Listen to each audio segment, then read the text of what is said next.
मेरे ताए के घर आना शुरू कर दिया। फिर उसने मेरे साथ 5-6 दफ़ा ज़्यादती की। फिर उसने अपना ये जुर्म छुपाने के लिए एक जाली कागज़ बना के उसने मेरा निकाह किया। उसने कहा कि आइंदा के बाद ये तुम्हारा खावंद है।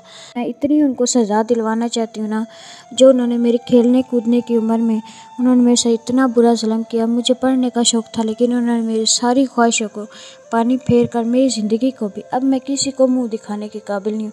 दोस्तों, मेरा नाम है उस्मान जवेद और आप देख रहे हैं knowledge and entertainment YouTube channel. जैसा कि आपको पता है कि आपके लिए कुछ मालूमाती चीज़ें लाते हैं, कुछ एंटरटेनिंग चीज़ें लाते हैं, तो आज हमारे साथ जो केस है वो आपके साथ उनका डिस्कस करेंगे। और ख़ास तौर पे ये जो टॉपिक है, ये इसका मकसद हमारा ये है कि उन ख़वातीन को के लिए, उन बहनों के लिए जो अपनी ज़िंदगी से बेचारी बहुत तंग है, जो अपनी ज़िंदगी जैसे वो समझते हैं कि हमारी ज़िंदगी में जितनी प्रॉब्लम्स हैं, जितने मसाइल हैं, इतना किसी की ज़िंदगी में मसाइल नहीं है।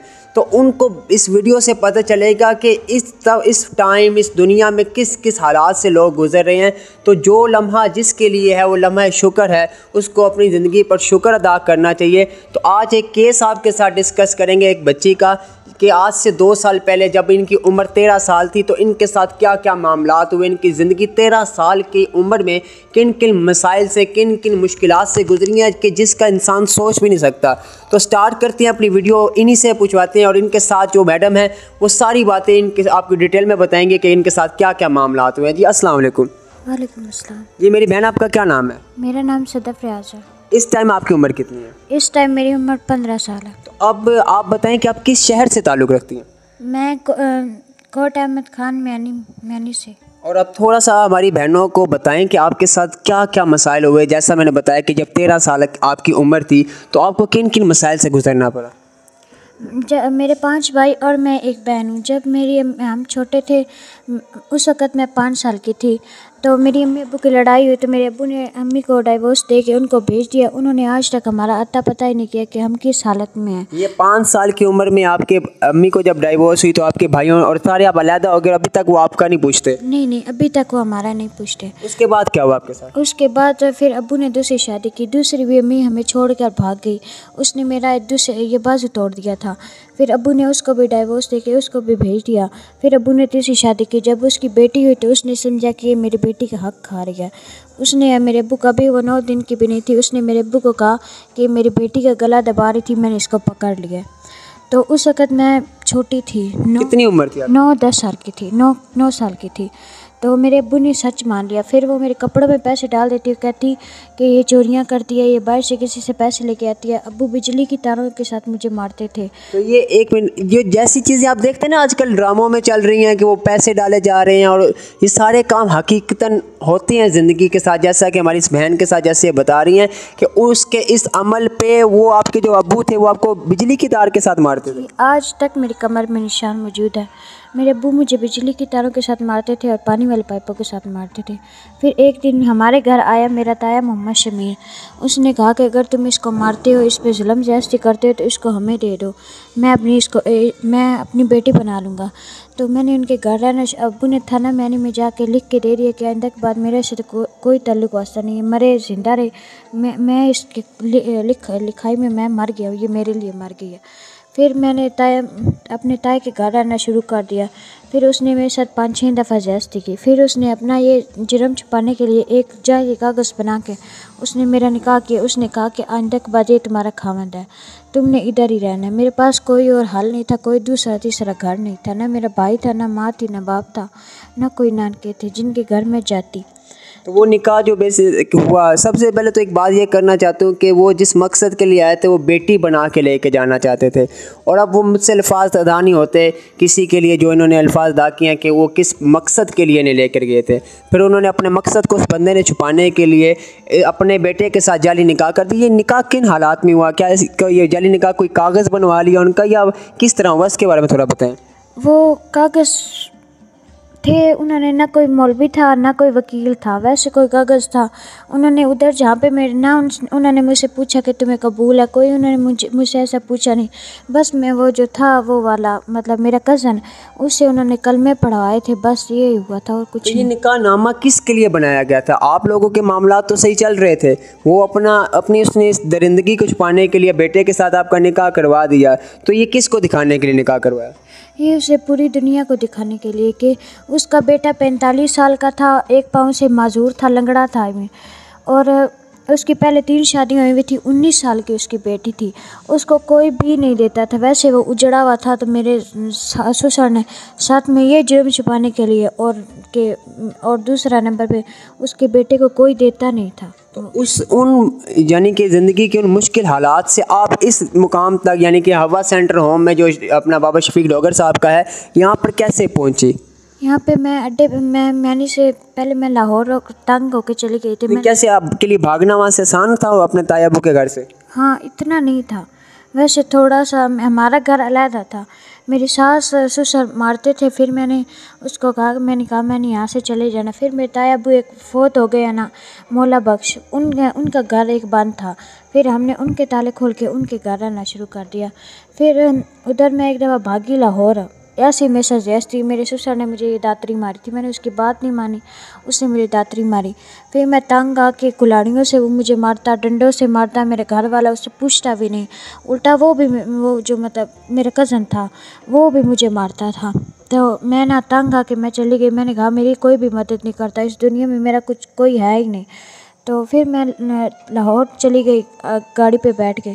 फिर उधर जब मैं अड्डे पे उतरी तो ना बहुत ज़्यादा बंदे थे, कोई मुझे इधर से बुलाता था, कोई मुझे, मैं इतना कंफ्यूज हो गई। फिर वो ड्राइवर उसने पूछा कि तुम्हारे यहाँ पे कौन है? मैंने बताया मेरा तो यहाँ पे कोई भी नहीं है, मैं तो वैसे भाग के आई थी। फिर वो मुझे वापस थाना में लेके गया। फिर मैं थाने वाले को 3-4 दफ़ा मैं थाना मैनी में गई हूँ, उन्होंने मेरी कोई बात ही नहीं मानी। उन्होंने कहा हम तुम्हारा कैसे यकीन करें, उल्टा वो ये लाहौर से वापस मियानी थाना ले आए थे आपको? जी, वो जो ड्राइवर था वो मुझे थाने में लेके गया था। उसने कहा कि ये लड़की कोई भागी हुई है अपने घर से। तो फिर उसने पूछा क्या तुम्हें है? तो मैंने बताया, मैंने सारी बात बताई। मैंने कहा मेरे साथ ये हो रहा है, और मैंने अपना ज़ख्म भी दिखाया। उन्होंने मेरी बात मानी ही नहीं। उन्होंने कहा कि तुम तो वैसे झूठ बोल रही हो, तुम्हारा ताया ऐसे कैसे कर सकता है। फिर उन्होंने मुझे वापस भेज दिया हंसी मजाक बना के। तो ये मियानी की पुलिस ने इनके मुताबिक कि जब इनको लाहौर से वापस मियानी लाया गया तो मियानी की पुलिस ने सिर्फ इनकी बातें सुनी, जबकि दूसरी पार्टी की बातें नहीं सुनी। इस केस को सही तरीके से टेक नहीं किया, सिर्फ इनकी बातें सुन के इनकी बातों को मजाक बनाते हुए वापस उसी शख्स के पास जिसके मसाइल इस हमारी बहन ने उधर बताया उसके पास छोड़ रही है। ऐसा ही है जी। तो फिर मैं उधर से घर से भागी। इधर उस वक़्त भी मेरे साथ ऐसा ही हुआ था। एक दिन पहले जो मेरा कज़न था और मेरे ससुर ने मुझे मिल के मारा सब के सामने सड़क पे, इतना मेरे पाँव में भी कांटे थे। मैं फिर भागी उधर से। मैंने कहा कि मैंने इधर नहीं रहना। मैंने 4 दफ़ा तेज़ाब भी पिया था। मैंने कहा कि मेरा सर चला जाएगा, मुझे ज़िंदगी की ज़रूरत ही नहीं है। लेकिन तो फिर उससे कुछ हुआ नहीं तेज़ाब पीने से? वैसे मैं मतलब बीमार बहुत हो गई थी, कुछ भी नहीं हुआ। मतलब आपने खुदकुशी करने की कोशिश की उस हालात से निकलने के लिए? जी, मैंने खुदकुशी करने की सोचा लेकिन हुई नहीं। फिर मैं ना इधर आई। मैंने कहा कि मैं भेरा जाती हूँ। मैं भेरा अड्डे पे बैठी तो वो मुझे डायरेक्ट सरगोदा वाली गाड़ी थी उस पे ले आए। उन्होंने मुझसे किराया मांगा। मैंने कहा मेरे पास तो कुछ भी नहीं है। उसने कहा कि अच्छा फिर तुम गाड़ी से निकल जाओ। फिर मेरे साथ एक औरत बैठी हुई थी, उसने मेरा किराया दिया। फिर मैं सरगोदा अड्डे पे उतरी। मैं बैठ के रो रही थी। एक खातून जो वो रिक्शे पे बैठ रही थी, उसने पूछा बेटा क्या हुआ है, तुम क्यों रो रही है सड़क पे? तो मैंने बताया, मैंने कहा मेरा कोई घर बार नहीं है, तो मैं कहाँ जाऊँ, मैं किसके घर जाऊँ? फिर उसने मुझे ये स्टार वेलफेयर ऑर्गेनाइजेशन और कोटफील्ड गली नंबर 2 उसने मुझे बताया। मैंने कहा मैं नहीं जा सकती। फिर वो मुझे इधर हवा शेल्टर में छोड़ गए। फिर मैं यहाँ पे रही। मैंने अपना केस इनको नहीं बताया। मैंने कहा मैं कैसे बताऊँ, किस मुँह से बताऊँ? फिर जब मैं यहाँ पे रही तो मतलब मेरी जो थी। आपने बाबा शफीक डॉगर साहब को और उनकी जो अहली हैं उनको कैसा पाया जब आप इनके पास, जब से आप आई हुई हैं? कितना टाइम हो गया आपको यहाँ आए? मैं 14 अगस्त को आई थी। तो तकरीबन ये जो 14 अगस्त अब गुजरी है, ये जो अब गुजरी है, तो आपको ये तकरीबन 3-1 माह तो हो गए हैं। आपने इन बाबा शफीक डॉगर साहब को जो हवा सेंटर होम के हेड हैं और इनकी जो वाइफ हैं, इनको कैसा पाया? इनको बहुत ही अच्छा पाया। ये मेरे साथ बेटियों की तरह सलूक करते थे, इसलिए मैंने इनको अपना सारा केस बताया। तो मैंने इनको कहा कि मेरा कोई हल करवाएं। मैं इतनी उनको सज़ा दिलवाना चाहती हूँ ना, जो उन्होंने मेरी खेलने कूदने की उम्र में उन्होंने मेरे से इतना बुरा जुल्म किया। मुझे पढ़ने का शौक़ था, लेकिन उन्होंने मेरी सारी ख्वाहिशों को पानी फेर कर मेरी ज़िंदगी को भी, अब मैं किसी को मुंह दिखाने के काबिल नहीं हूँ। मैं थाने में जाती हूँ, वो भी कहते हैं कि वो भी मेरा मजाक उड़ा के भेज देते हैं। मेरे पास कोई और हल नहीं है सिर्फ इस जगह के। अगर ये भी जगह ना होती तो मैं कहाँ जाती, आज मैं सड़क पे होती। अच्छा मैडम, आप इस केस के बारे में बताएं कि जब से ये आपके पास आई हैं और पुलिस रिपोर्ट करवाई है आपने, जितनी भी बातें अगर आप इन हमारी ऑडियंस को शेयर कीजिएगा काइंडली। बिस्मिल्लाहिर्रहमानिर्रहीम। सबसे पहले तो आपका बहुत बहुत शुक्रिया कि आप आए हैं और इस बच्चे की आवाज़ बने हैं। जी, ये बच्ची हमारे पास 14 अगस्त 2022 को आई है। जब ये आई थी तो काफ़ी सहमी हुई थी, मतलब इसने कोई अपने बारे में हमें बताया नहीं है, बहुत ज़्यादा परेशान थी, कंफ्यूज थी। लेकिन जैसे जैसे इसने हमारे पास रहना शुरू किया है और इसका एतमाद हमारे ऊपर बहाल हुआ है, तो इसने ये सारी सिचुएशन फिर मेरे साथ डिस्कस की कि मेरे साथ तो ये ज़्यादती मेरे ताए ने की है।